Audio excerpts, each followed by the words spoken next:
Hello everyone and welcome back to Bitwig Studio and Music Production. This is lesson 5.42, and in this lesson I'm going to try to wrap up a bit our discussion on distortion, why I've been hyping this so much, and most of you have probably been thinking, man, would this guy just shut up and show me the actual instrument? And we will start to get into the other areas of the instrument now as we move forward, but I thought it was important to talk about distortion at this point, distortion onto the oscillator specifically. So whether or not this is, totally open or totally closed, we can see that we're adding into that waveform, that we're changing the harmonic spectrum. And a big part of synthesis inside of Bitwig is understanding your signal flow. So for example, if my frequency here is wide open, I can add in distortion here, and I can follow that distortion with a ladder filter, not a flanger. And so from the ladder filter, I have control to an ADSR envelope, and that's really the same thing as this ADSR envelope that's controlling our filter in here. And we could, of course, take this in the other direction. We could make a sound. We could use the built-in filter on the Polysynth, and then we could add in the distortion. Or we could flip these around, not use this Bitwig filter on the Polysynth, use the ladder filter instead, and then use the distortion. So there's so many possibilities that are open to you, and I didn't want to make it all confusing and start talking about filters and distortion without us actually understanding what's happening with the distortion. What I also like to do is, if I know this is a virtual analog synthesizer, I want to try to make this as analog and as unique as possible to me. So everybody who has Bitwig has access to the Polysynth. And if you just use the Polysynth in its default state without any processing or anything else, you're going to sound like anyone else who has access to this instrument and is doing that.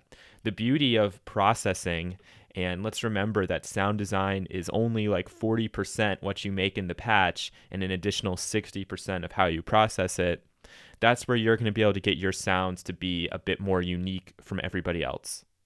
And that's kind of important because in today's age, the guys at the very top, the really famous people, the ones who at this stage don't necessarily have to put out new music, they can do the exact same thing they've always done and it's going to sell because they're well established.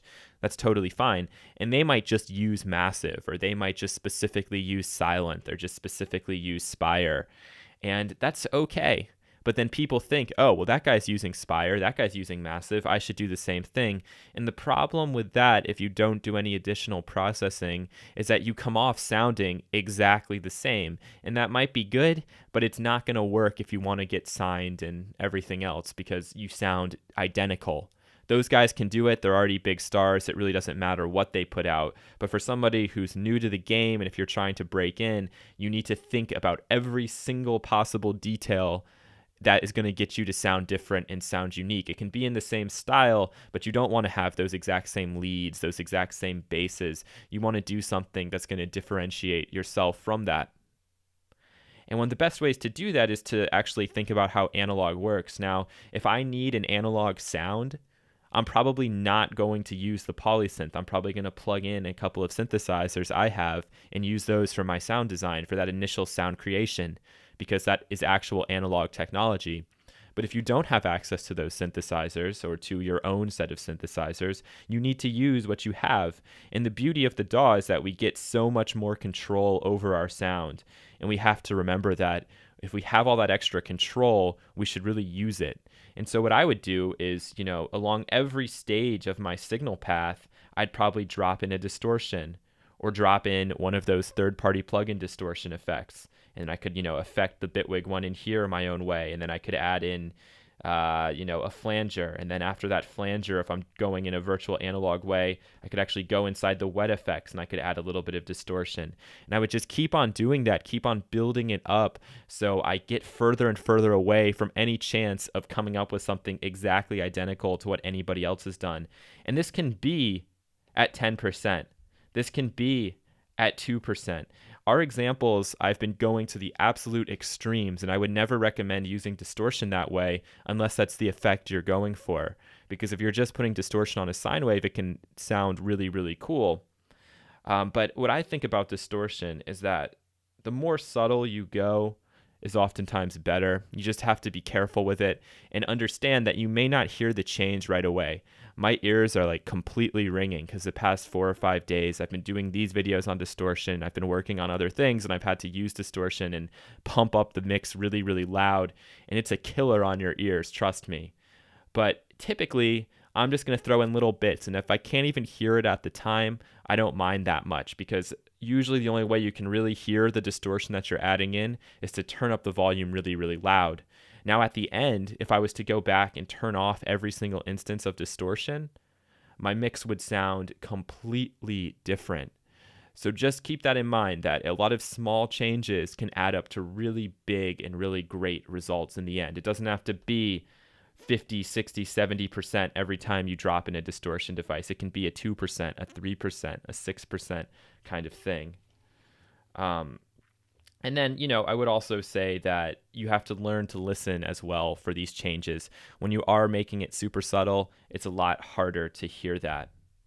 But you can also do whatever you want. And I showed in one video here how you can really kind of just use distortion as an effect, and you can modulate a particular band of frequencies or multiple bands of frequencies and sweep those across. And that makes a really cool effect because you're hyping various harmonics. It completely adds all this movement to the sound. And we're not even using a filter at this point, which as we move forward, we will start to use, because that is the basis of subtractive synthesis.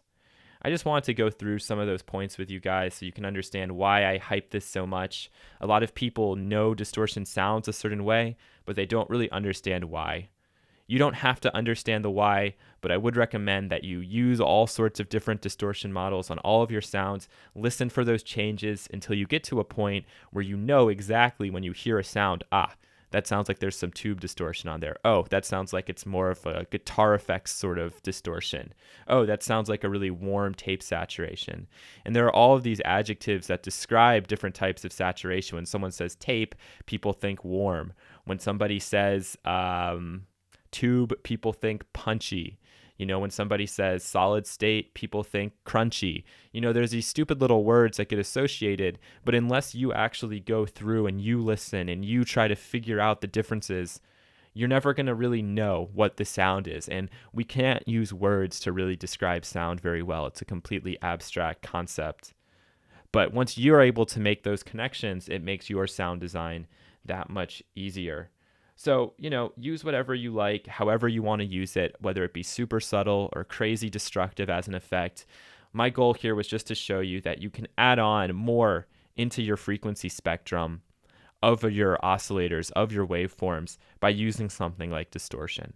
So I hope this series has been kind of helpful for you, and we're going to start to talk about some other elements of this synthesizer and ways we can change the frequency spectrum even further. So thank you so much for watching, and you'll hear from me again in the next lesson. Take care.